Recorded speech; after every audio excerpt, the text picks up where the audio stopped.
una de las cosas es que normalmente conozcamos a la persona de Jesucristo o sepamos de la persona de Jesucristo. Y una de las cosas que Jesucristo nos va a enseñar siempre es que en Él hay verdad. En Él hay verdad. Es difícil de a veces a la distancia hacerse la imagen de un personaje tan histórico o cualquier personaje histórico cuando uno ve a Jesucristo. Y cuando vemos a Jesucristo a la distancia nos vamos a darnos cuenta de esto de cómo Hollywood nos ha vendido, ¿no? O compañía que ha dado la imagen de Jesús, ¿no? Pero ¿cuál es en sí la imagen de Jesús?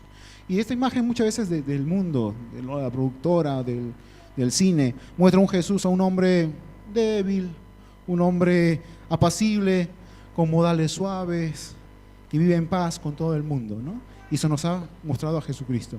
Pero los que venimos a la palabra de Dios y tomamos la palabra de Dios como el estudio de la mañana, por ejemplo, nos damos cuenta de otra cosa, porque los que leemos la palabra y lo leemos en serio, con esa seriedad, lo leemos, los evangelios, sabemos que no es así. ¿Por qué? Porque sabemos que Jesús en todo momento mostraba fortaleza, la Biblia lo muestra, convicción de las observaciones que Jesucristo daba al hombre en ese tiempo, en su contexto. Me atrevo a decir una palabra fuerte en cuanto a una expresión de un hombre. Eran irritantes. Irritantes. Yo, gracias a Dios, tengo un trabajo. Gracias a Dios, tengo un trabajo. Y trabajo justamente con productos químicos. Y una de las cosas de los productos químicos que siempre llega son los irritantes, corrosivos. Y eso te cae en la piel, mi hermano, te hace ver estrellitas. Te pica, ¿no? Incluso hay momentos que tienes que irte de baja porque la infección es fuerte, porque la piel empieza a tener un color rojizo, el picor, y es mejor que esté en descanso que esté en contacto con otros químicos más.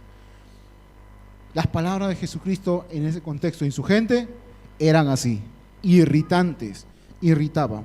¿Por qué? Porque Jesús desafiaba con sus palabras y con sus hechos. Porque la modalidad de Jesús no era como de los hombres, era diferente. Y nadie discutía que Jesús era un maestro. Y doy una introducción así, ¿por qué? Porque muchos dicen, no, era un maestro. No. Muchos dicen, no, no era ni un maestro. Otros dicen, no, era un profeta solamente. Dice la Biblia que un hombre se acercó a Jesús y le dijo, Rabí, sabemos que tú eres, o que eres enviado por Dios, o que tú tienes conocimiento. Estamos hablando de Nicodemo, ¿no? Y una de las cosas que Nicodemo muestra ahí es que dice, sabemos, habla en plural, hace entender que los demás también sabían que Jesús era maestro, que lo que hoy él decía, lo que opinaba, no era igual, pero ellos sí admitían lo que Jesús enseñaba. Pero el maestro Jesucristo elige a sus discípulos, ¿dónde? En el mar de Galilea. ¿Tú crees que un maestro elegiría a sus discípulos ahí? Los fariseos no eligían ahí, en la sinagoga, bien preparaditos, bien cuidados, que sean de buena familia, buen proceder. Es lo clásico que busca un maestro. Pero Jesucristo buscó a los hombres en el mar de Galilea, pescadores. Llamó a uno que estaba sentado en el banco de los tributos. Llamó a un hombre que estaba contando y que trabajaba y colaboraba con el imperio extranjero en su propio país. Imagínate qué renegado era. Pero Dios en Jesucristo llamó a este hombre. Y como maestro se sentaba con gente de baja ralea, de categoría. Sus discípulos no cumplían los ritos, dice la Biblia. Denunciaba el pecado de los religiosos de mayor prestigio en ese tiempo, imagínate. Jesucristo hacía todo esto. Y por eso mucha gente que estaba alrededor de Jesús pensaba y entendía una cosa: hay que quitárnoslo del medio, porque una persona es así, es irritante. Y la crucifixión, donde podemos ver que es el estado trascendente, podemos ver su estado teológico, podemos ver el peso que tiene la cruz, pero lo que vemos nosotros en Cristo es que la cruz que vemos de Cristo, que fue muerto por nuestros pecados. Es lo que entiende el cristiano, el que viene a Cristo, entiende eso, que la cruz fue donde Cristo murió por nuestros pecados. Y la gente decía, fue la solución de toda una sociedad para callar la voz que era irritante y que molestaba, porque era el carácter de Jesús. Esta mañana quiero hablarte en cuanto la persona de Jesucristo. Y una de las cosas que la persona de Jesucristo nos enseñó es la verdad. La verdad. La verdad. Yo quiero que me acompañes en una oración y que el Señor nos ayude a entender en cuanto a su palabra lo que realmente este mundo está necesitando a gritos, pero a gritos, y muchos de repente no nos damos cuenta, porque ya estamos muy tan acondicionados a todo que algunos ya nos pasa por de largo. Pero vamos a ir a lo que nos dice la palabra de Dios esta mañana en cuanto a este término. Padre bendito, Señor, gracias por mostrar tu gran amor, tu misericordia y tu fidelidad en la persona de Jesucristo, nuestro Señor y Salvador. Tu palabra dice, Señor, que tú viniste a este mundo porque nos amó Dios y que te dio a ti para que todo aquel que en él crea no se pierda, mas tenga vida eterna en ti. Gracias. Vuelto a la solución en medio del caos, en medio de la dificultad, en medio de la oscuridad, tú eres la luz. Y que esta mañana, Señor, tu palabra nos dé luces de lo que realmente somos nosotros en medio de un mundo entenebrecido, en constante pecado, en constante daño que se está haciendo, Señor, porque no te conoce aún a ti. Pero, Padre, haznos entender nosotros qué hacemos hoy nosotros aquí. ¿Para qué quieres que escuche tu palabra? ¿Solamente para conocimiento? No lo creo, Señor.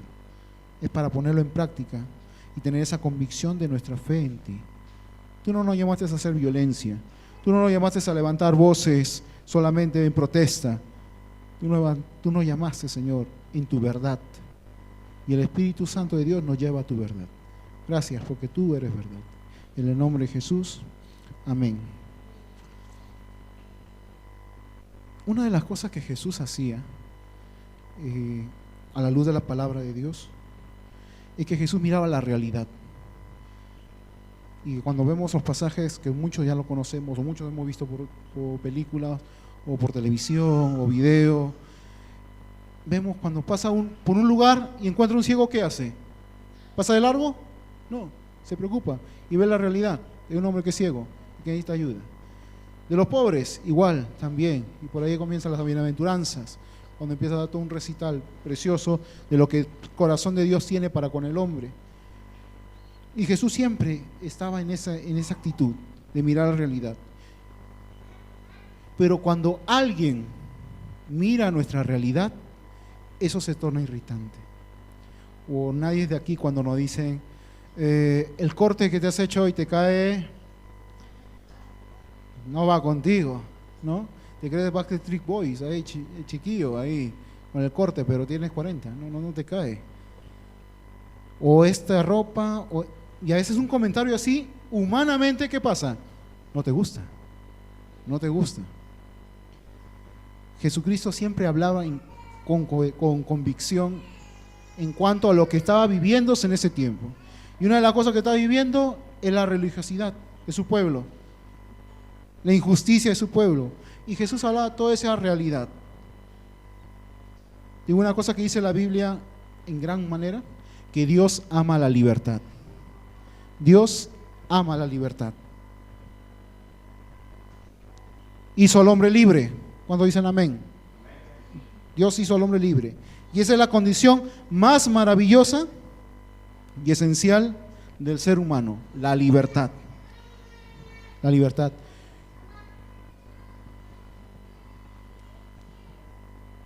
¿Cuántos han leído El Quijote? ¿Sí? ¿Lo han leído? ¿Han escuchado? ¿Lo han visto, dibujitos? Yo lo he leído 2 veces ya, El Quijote. Lo leí en Perú y lo volví a leer aquí. Sería infaltable leerlo en España, país de origen donde viene de Miguel Cervantes Saavedra, ¿no? La historia, el colegio, imagínate, llegar a este país y pasar por los lugares donde Cervantes se inspiró, es precioso. Pero ¿cómo Miguel de Cervantes Saavedra hace hablar a su personaje el Quijote? Que en este punto yo digo que el Quijote es más real que el personaje Miguel Cervantes Saavedra. Muchas veces la ficción supera la realidad. ¿Por qué? Porque en una parte del Quijote dice esta expresión: la libertad, Sancho, es el más preciado tesoro que Dios le ha dado a los hombres. Lo vuelvo a repetir. La libertad, Sancho, es el más preciado tesoro que Dios le ha dado a los hombres. Es lo más maravilloso, la libertad. Lo más maravilloso. Vivimos con seres que se sujetan ante la libertad. Los animalitos viven en instinto y son preciosos cuando vemos eso, que responden al instinto, la libertad de elegir. El primer libro que recibe Israel como nación, no como familia, como nación, el primer libro histórico que recibe el pueblo es el Éxodo. ¿Y de qué habla el Éxodo? De libertad, de un pueblo que salía de esclavitud. Habla de libertad.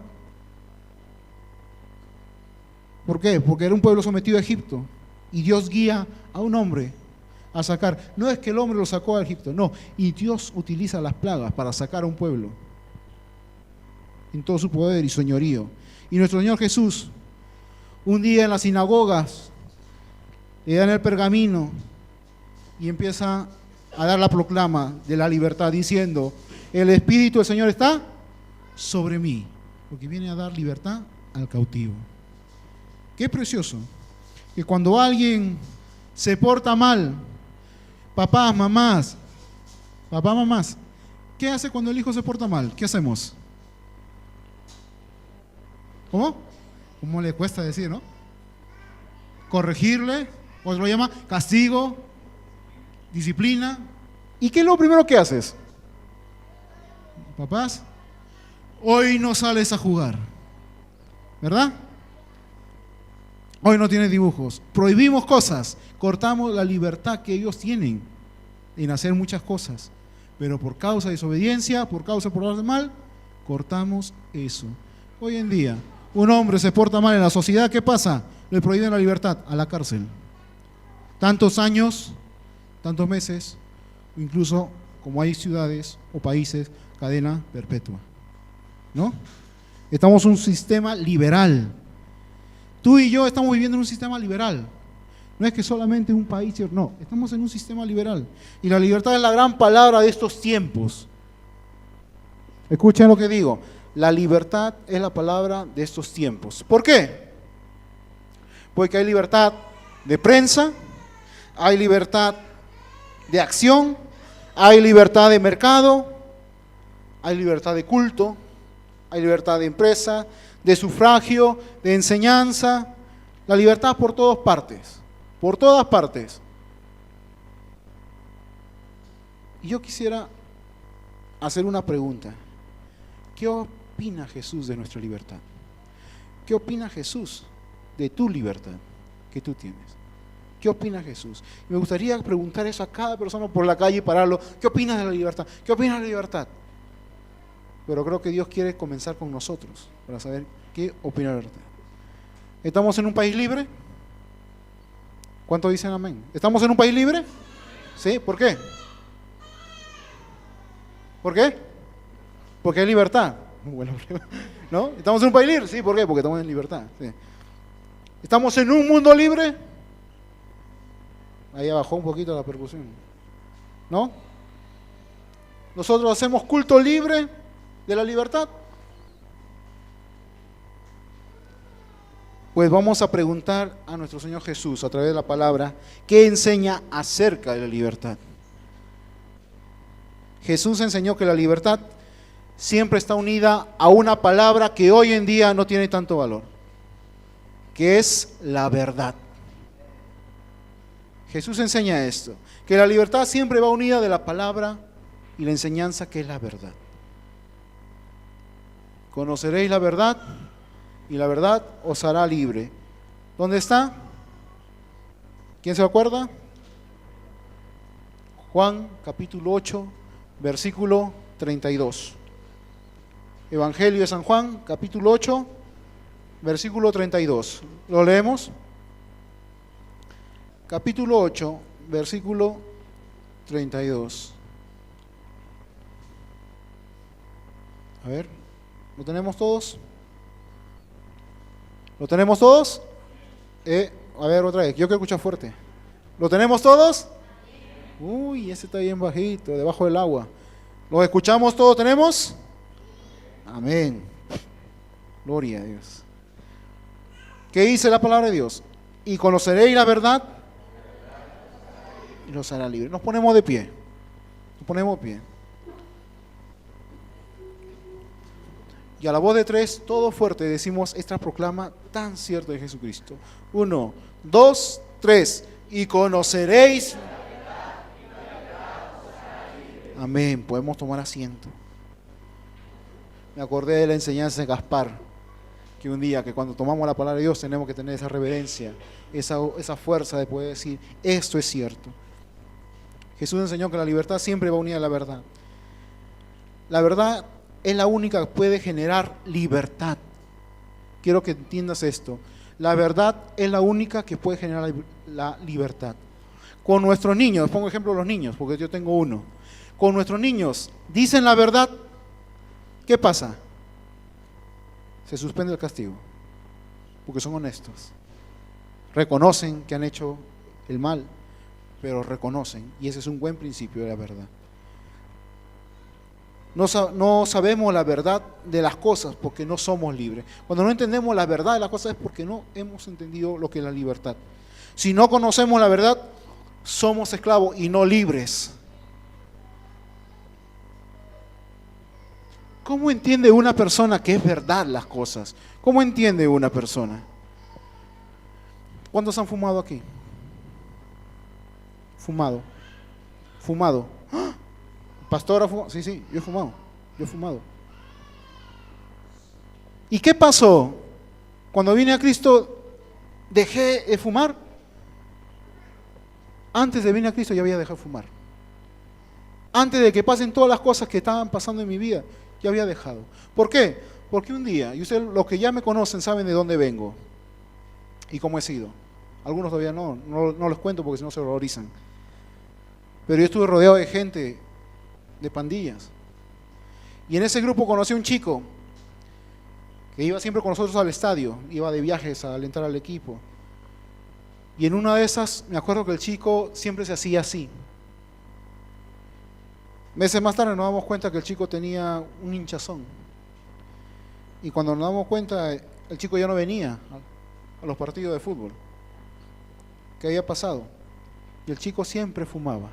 Y las últimas veces que cuando lo vi con el bulto, siempre tenía un palito de dientes, un moradiente, en la boca, simulando que es el cigarro. Era adicto al cigarro. ¿Y qué pasó? Un día coordinamos y vamos a visitarlo, dijimos. Fuimos a visitarlo y lo único que encontré es que el chico estaba muriendo. Pero muriendo, delgado, flaco, en una condición muriendo. Y cierto, en la semana siguiente falleció el hombre. ¿Qué había pasado? Una angina tabacal. Y lo estaba consumiendo en gran manera. Yo al ver a esta persona así,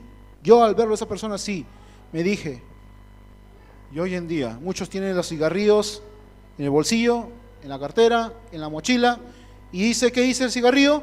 Fumar mata. Ya no dice, fumar es dañino para la salud. No, dice, fumar mata. Yo lo comprobé. Estaba viendo una persona que saltaba conmigo, que viajaba a varios sitios, y lo estaba viendo morir. La verdad es que el cigarro mata, y lo estaba comprobando yo. Yo dije, yo no fumo, porque esto mata. Me di cuenta, y eso es verdad. Desde ahí nadie me engaña. Conocí esta verdad. El cáncer de pulmón, el cigarro mata. Nosotros no somos muy amantes de la verdad. Y discúlpame que lo diga, pero tenemos fachadas de verdad. Incluyéndome yo, primeramente. Tenemos fachadas de verdad. Tenemos fachadas que el hombre poniendo en sí lo que es la verdad. ¿Por qué? Porque la verdad molesta. La verdad molesta. Trata tú de decir a una persona, se lo dije en la mañana a Edith, a mi mujer. Trata de decirte a una persona, varón.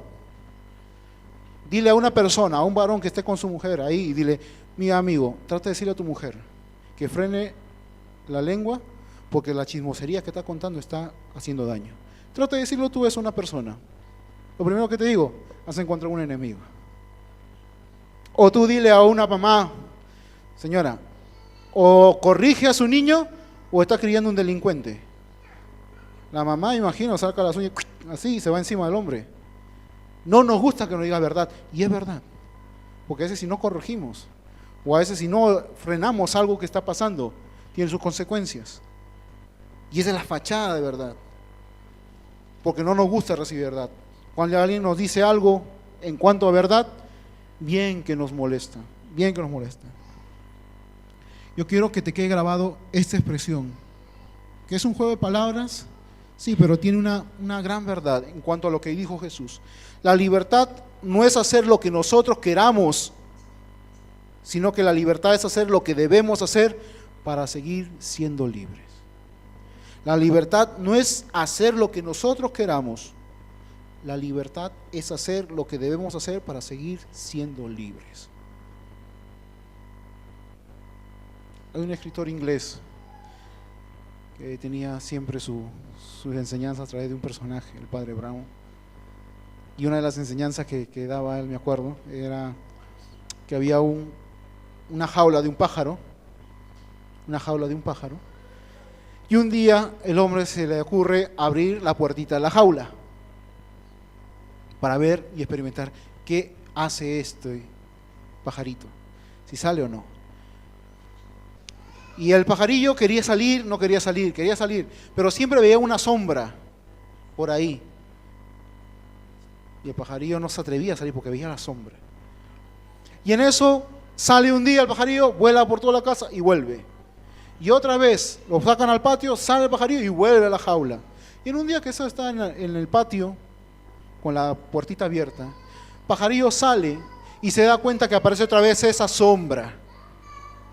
¿Y cuál era esa sombra? ¿Qué era la sombra? Era un ave rapiña, que cuando vio al pajarito salir, fue y lo mató. Lo destruyó al pobre pajarito. Y la enseñanza de esos cuentos que traía el padre Brown era la pregunta: ¿cuándo el pajarillo fue libre? ¿Cuándo realmente el pájaro fue libre? ¿Cuando estaba en la jaula o cuando salió? ¿Qué me responde? ¿Cuántos irán por aquí o por acá? ¿Cuándo era libre el pajarillo? ¿Cuando salió o cuando estaba en la jaula? ¿Cuando salió? ¿Cuando estaba en la jaula? ¿Quién da más? ¿Quién da menos? 50 por aquí, 100 por acá. ¿Quién? Todos han captado este ejemplo, ¿no? Todos han captado el pajarillo en la jaula, muy bien.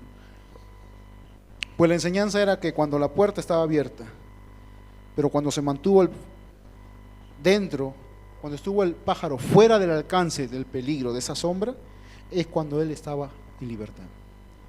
¿Por qué? Porque cuando el hombre es verdaderamente libre, cuando teniendo todas las posibilidades, elige estar fuera del alcance de lo que le puede destruir. Eso es libertad. Yo soy libre para seguir siendo libre y no vivir en esclavitud. Eso lo dije una vez a una persona y lo voy a decir aquí en púlpito. Y me gustaría que un día también se lo digas y un día también lo compruebes tú. Cuando veo un homosexual, ya pueden decir, ay, ya comenzó con... Yo cuando veo un homosexual, lo único que veo es que tiene libertad para mostrar sus propias cadenas. Y uno puede decir, uy, ya lo condena. No, no. ¿Por qué? Porque cuando una persona tiene una inclinación a tal cosa, o su pasión o su deseo van a tal cosa, ¿qué es lo que pasa? Hay cadenas. Mano, yo he trabajado con homosexuales, he trabajado con lesbianas, y todos tienen un trasfondo, y eso no nos gusta escuchar y no nos gusta que se lo digan, pero todos, tú y yo venimos siempre con una carga al Señor, y cuando nos tocan esa realidad, esa verdad, no nos gusta, ponemos el escudo. Pero lo único cuando veo y se manifiestan y dicen es el día del orgullo o ese es el día de la libertad, hermano, es esclavitud, son cadenas. Y Jesucristo cuando dice esta cosa es irritante. Y cuando yo estoy diciendo esto, que es expresión de Jesucristo, es irritante, a muchos no les gusta. Pero una de las cosas que sabemos que a Jesús se acercaban muchas personas que creían en Él. Otras personas se acercaban a Jesús por estudiarlo. Otros se ponían al lado de Jesús para hostigarlo. Y Jesús le decía, en toda convicción y en toda verdad le decía, Jesús le dice, y conoceréis la verdad, y la verdad os hará libre. Tú sabes, cuando alguien dice la verdad, ¿cómo uno se siente? En el contexto de Jesús, Jesús estaba diciendo y se sintieron ofendidos. Porque dice, ¿cómo vas a decirnos que nosotros que no somos libres? Nosotros venimos de Abraham. Estaba diciéndole a ellos, ustedes no son libres. Nosotros somos linaje de Abraham. Jamás somos esclavos. Jamás somos esclavos. Estaban viviendo, habían salido de Egipto, de una esclavitud. Habían sido presos por Babilonia. Y en esos momentos estaban pagando tributo a los romanos. ¿De qué libertad estaban hablando? ¿De qué libertad? Libertad política para ellos, libertad social, libertad religiosa. Y no sé si te estás poniendo en similitud también tú. Hoy en día, en la actualidad que vivimos, se dice que hay libertad religiosa, hay libertad social, hay libertad política. Jesús le dice, la libertad tiene que ser una libertad total, no puede ser parcial, tiene que ser total. Podemos hacer cosas hoy que podemos decir que son libres, pero a la vez podemos decir que son esclavos. Hay cosas que hacemos que pensamos que es libertad, pero que nos llevan a esclavitud. Y buscaba un ejemplo, dice, Señor, regálame un ejemplo para poner esto en gráfica, para que podamos entender esta mañana en cuanto a la libertad. Cuando uno llega a Estados Unidos, los que han viajado a Estados Unidos han podido viajar. Yo he viajado a través de internet. Tenemos esa herramienta que podemos utilizar incluso, ¿no? Cuando llega a Estados Unidos, por mar o aire, en la entrada de Estados Unidos, ya yendo por Miami, entras y ves la estatua de la libertad, ¿no? La estatua de la libertad, y se le llama la estatua de la libertad, pero el verdadero título de esa estatua es La libertad iluminando al mundo. La libertad iluminando al mundo.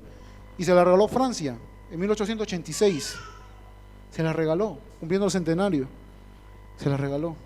Pero lo curioso es que cuando le decía, Señor, dame un ejemplo, cuando tú ves toda la estatua, me llamó la atención de algo que la gente miraba siempre abajo.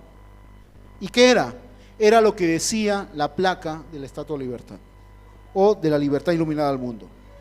Decía esto: dadme a los cansados, a los pobres, a las multitudes que ansían respirar libertad. Mi hermano, mi hermana, amigo, amiga, Estados Unidos recogió muchos inmigrantes, acogió muchos inmigrantes. Un país de libertad, el sueño de la libertad. Hay muchas películas referentes a la libertad. Hoy en día es un país libre, eso nadie lo puede negar. Es un país económicamente libre, políticamente libre, socialmente libre, pero sin embargo es el país que tiene miles y miles de esclavos en la droga. El 50% de la droga del mundo se consume en Estados Unidos. La mitad de lo que se produce en el mundo se consume en Estados Unidos. Alcohol, el juego, Las Vegas, los colores, las luces, ahí está. La violencia. Hay una estadística que dice que hay una violación cada 32 segundos en Estados Unidos. Y en 1986, de la Estatua de la Libertad, este es 1986, empiezan a restaurar la Estatua de la Libertad. ¿Y saben qué empiezan a ver? Que como la corrupción empieza a como caer de los ojos de la estatua como lágrimas. Y alguien dijo, ¿corrupción o está llorando la libertad? Mientras el hombre está siendo dominado por pasiones, por algo que no es realmente que lleva libertad a uno, el mundo no es libre. El mundo es esclavo. Y la Biblia nos dice muy claramente en Santiago que la Biblia, la palabra de Dios, es como un espejo que nos hace ver ante la realidad. Nos hace ver tal como somos nosotros. Y la gran verdad que nos dice la Biblia para ti y para mí, y para cualquier persona que conozcas tú y le puedas compartir hoy es que dice la Biblia, Romanos 3:23. Todos somos destituidos de la gloria de Dios, por cuanto todos pecaron. Por cuanto todos pecaron. ¿Quiénes pecaron? Yo, tú, Rajoy, Gordon Brown, políticos conocidos, reyes, han pecado. La Biblia dice, por cuanto todos pecaron, están destituidos de la gloria de Dios. La sentencia es que somos pecadores. La sentencia es que yo soy pecador. ¿Y el pecado qué es? Es que yo no he dado al blanco, al objetivo que Dios quería, lo he errado. No llego a ese punto. El equívoco, rumbo de la vida del hombre. Eso es el pecado. Y la realidad que es el pecado. El pecado lleva al hombre a la esclavitud. El Génesis comienza diciendo una preciosa palabra que tanto tenemos que poner en práctica en cuanto a lo que Dios nos da. Y nos habla que seamos señores de lo que Dios creó. Yo no concibo cómo una plantita de marihuana puede dominar a un hombre cuando Dios dice, ustedes dominen la creación. Como una hierba de marihuana puede dominar la vida de un joven hoy en día. Cuando Dios dice, ustedes sojuzgar, preocúpense en cuidar, en señorear todas las cosas que yo he creado. Pero el hombre hoy en día no lo está haciendo. Está dejándose dominar por la creación. Y el pecado no es algo nuevo que puedas escuchar tú y yo. El pecado, dice la Biblia, como el rey David decía, en pecado me concibió mi madre, en pecado me concibió. Y cuando vemos la cruz vamos a ver una de las cosas. Y vamos a ver a un mártir. Muchos dicen, Jesucristo es el mártir. Mártires hay muchos, pero yo no veo a Jesucristo como mártir. Otros dicen, vemos una injusticia, la cruz es injusticia. La peor forma de morir en esos tiempos, cruel. Ver un hombre morir ahí, cruelmente, injusticia. Pero los cristianos, si tú hoy tienes la oportunidad de ver la cruz vacía, es porque vemos al Redentor.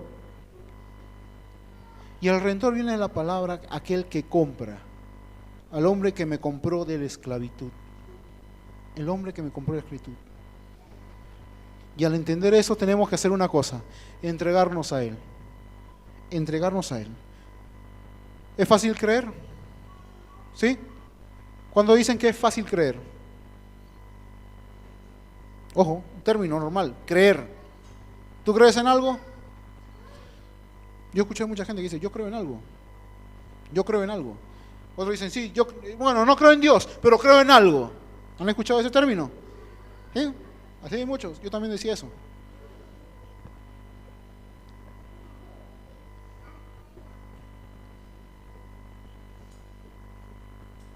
Cuando nos entregamos a Jesucristo, es nuestra fe que entregamos ahí. La fe que no teníamos, que nos la regaló Jesucristo en el caminar diario. No es fácil creer. ¿Por qué? Porque es poner todo el ser y toda la esperanza en Jesucristo. Eso es creer. San Juan 3:16, ¿qué nos dice? Algunos lo saben de memoria, pero me gustaría que todos lo digan a la voz de tres. San Juan 3:16. Unos versículos más atrás, unos capítulos más atrás, 3:16. ¿Qué dice? A la voz de tres, todos juntos. Porque de tal manera amó Dios al mundo que ha dado a su Hijo unigénito, para que todo aquel que en Él cree, mas tenga vida eterna.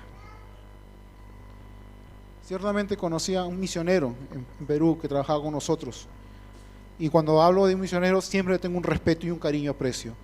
Por la obra que el Señor permite hacer en su vida y lo que Él también puede hacer en la vida de otros. Me acuerdo que nos explicaba y estaba en las tribus de la selva. Y nos explicaba porque estaba traduciendo la Biblia en su dialecto. Y lo que quería llegar a hacerle entender era esto, del San Juan 3:16. Pero llegó a un punto que dijo, ¿cómo les hago entender a la tribu lo que es creer? Lo que es creer. Ellos en su dialecto no entendían o no sabían lo que era creer. Para que te des cuenta a qué punto se llega muchas veces a lugares que tú sabes que el Evangelio nunca ha llegado, la palabra de Dios nunca ha llegado. Y el hombre, en verdad, en su preocupación nos contaba, Dios tiene control de todo y sabe cómo hacer las cosas. Utilizando un niño o utilizando un adulto, utilizando la naturaleza, utilizando cualquier cosa sobrenatural que el Dios pueda hacer. ¿Y sabe lo que nos dijo este misionero?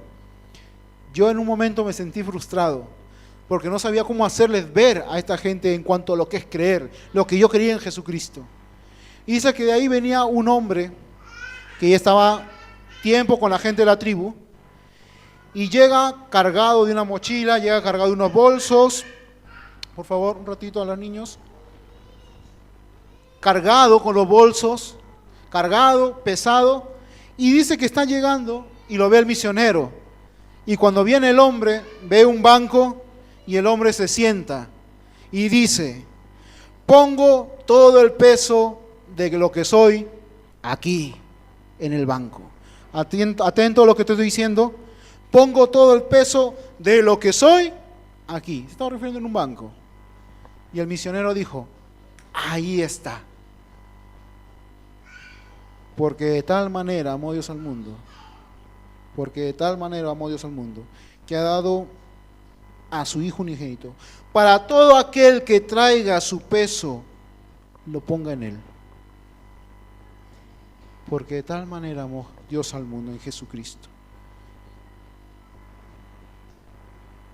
Y creer en Dios no significa creer hoy día, vengo al culto, mañana busco al brujo, pasado mañana busco el tarot, las cartas, y sigo mi vida así. No, eso no es creer, mi hermano, no crees nada. Creer es lo que dice la palabra de Dios. Y el versículo 36, capítulo 8 de Juan, dice, así que si el Hijo os libertare, seréis verdaderamente libres. Y termino con un cuento que muchos de repente no han escuchado, pero que es muy propicio para esta mañana. Se dice que había un alpinista, un hombre que estaba escalando y ya se le hacía tarde y tenía que llegar a la base. Ustedes saben que siempre tiene una base donde llegar. Y en eso el viento se pone a poner más fuerte y el hombre tenía que bajar, pero la noche se venía encima. Y en una de esas la niebla empieza a tomar su lugar y el hombre ya no veía nada abajo y no sabía en qué tiempo estaba ni en qué altura estaba. Y en eso siente que la cuerda está por romperse. No sabía a qué altura está. Cuando el hombre empieza a decir, Señor, sálvame, ayúdame, empieza a exclamar el hombre. Colgado, imagínate ahí, viniéndose la noche oscura y el frío más fuerte, más recio. Señor, ayúdame. Y Dios le contesta, ¿quieres que te ayude? Cree en mí. ¿Quieres que te ayude? Cree en mí.